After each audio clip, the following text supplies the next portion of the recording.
नमस्कार मंडळी, श्री स्वामी समर्थ. आज आपण बघूया अधिक मासातील काही नियम. चला तर मग व्हिडिओला सुरुवात करूया. सविस्तर माहिती सांगते आहे. अधिक मास हा भगवान विष्णूंना समर्पित अत्यंत पवित्र महिना मानला जातो.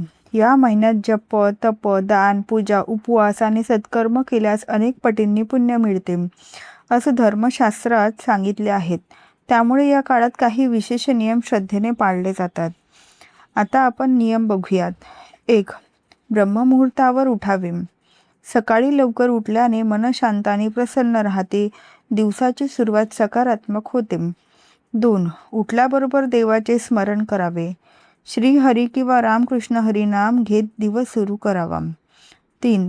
रोज स्नान करावे. शरीर आणि मन शुद्ध ठेवण्यासाठी स्नान महत्त्वाचे मानले जाते. 4. स्वच्छ कपडे परिधान करावेत. स्वच्छता ही देवपूजेचा महत्त्वाचा भाग मानला जातो. 5. घर स्वच्छ ठेवावे. घरात सकारात्मक ऊर्जा राहते आणि लक्ष्मीचा वास होतो असे मानले जाते. 6. देवघर विशेष स्वच्छ ठेवावे. देवपूजेची जागा पवित्र ठेवावी. 7. भगवान विष्णूंची पूजा करावी. अधिक मासात श्री विष्णू पूजन विशेष फलदायी असते. 8. लक्ष्मी मातेची आराधना करावी. घरात सुख समृद्धी टिकून राहते. 9. रोज तुळशीची पूजा करावी. तुळस विष्णूंना प्रिय असल्याने तिचे पूजन शुभ मानले जाते. 10. तुळशीपुढे दिवा लावावा.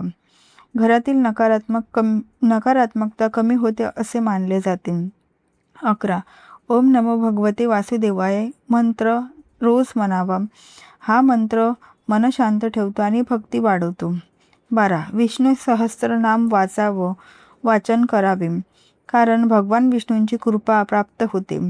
13. भगवद्गीता वाचावी. जीवनातील योग्य मार्ग समजण्यास मदत होते. 14. रामरक्षा किंवा हरिपाठ म्हणावा. मनाला धैर्य आणि शांतता मिळते. 15. उपवास करावा. शरीर आणि मन दोन्ही शुद्ध राहतात. 16. एकादशीचे व्रत पाळावे. एकादशीला विष्णू भक्तीस विशेष महत्त्व असते. 17. सात्विक आहार घ्यावा. साधे आणि शुद्ध अन्न मन शांत ठेवते. 18. मांसाहार टाळावा. तामसिक अन्नापासून दूर राहावे. 19. मद्यपान टाळावे. वाईट सवयींपासून दूर राहण्याचा प्रयत्न करावा. 20. कांदा लसूण कमी खावे. सात्विकता टिकवण्यासाठी अनेक जण हे टाळतात. 21. राग करू नये. शांत स्वभाव ठेवणे अधिक मासात शुभ मानले जाते. 22. वादविवाद टाळावेत. घरात शांतता आणि प्रेम टिकून राहते. 23. खोटे बोलू नये. सत्य बोलल्याने मन निर्मळ राहते. 24. कोणाचाही अपमान करू नये. प्रेमाने आणि नम्रतेने वागावे.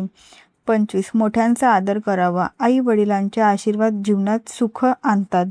26. गरिबांना मदत करावी.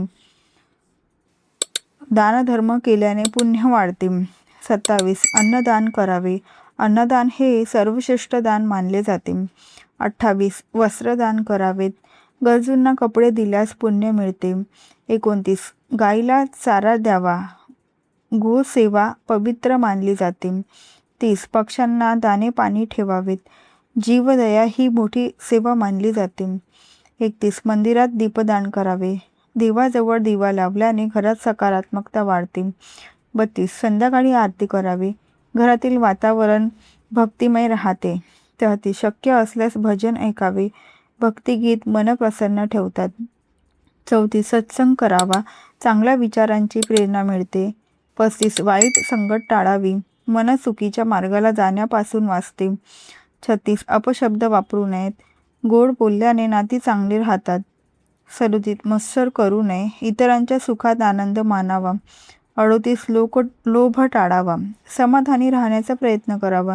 39. अहंकार सोडावा. नम्रता हीच खरी भक्ती मानली जाते. 40. वेळेचा सदुपयोग करावा. रिकाम्या गोष्टींपेक्षा चांगल्या कामात वेळ घालवा. 41. जास्त झोप घेऊ नये. आळस टाळून कार्यशील राहावे. 42. शक्य असल्यास जमिनीवर झोपावे. साधेपणाने जीवन जगण्याचा प्रयत्न करावा. 43. ब्रह्मचर्य पाळावे. मन आणि शरीर शुद्ध राहण्यासाठी हा नियम महत्त्वाचा मानतात. 44. देवाचे सतत नामस्मरण करावे. काम करतानाही देवाचे स्मरण ठेवावे. 45 नकारात्मक विचार टाळावेत.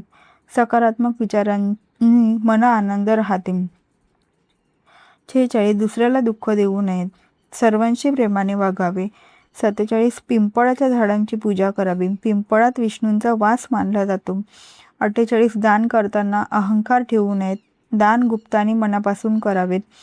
49 अधिक मास समाप्तीला विशेष पूजा करावी. श्री विष्णू पूजन आणि ब्राह्मण भोजन करणे शुभ मानले जाते. 50 भक्तिभाव आणि श्रद्धा ठेवावी. अधिक मासातील सर्वात मोठा नियम म्हणजे मनापासून भक्ती करणे. अधिक मास हा आत्मशुद्धी, साधेपणा आणि भक्तींचा महिना आहे. या महिन्यात केलेली चांगली कर्मे, दान, जप आणि सेवा मनाला शांती देतात, तसेच जीवनात सकारात्मक बदल घडवतात. श्रद्धा आणि विश्वासाने हे नियम पाळल्यास आध्यात्मिक प्रगती आणि मानसिक समाधान मिळते.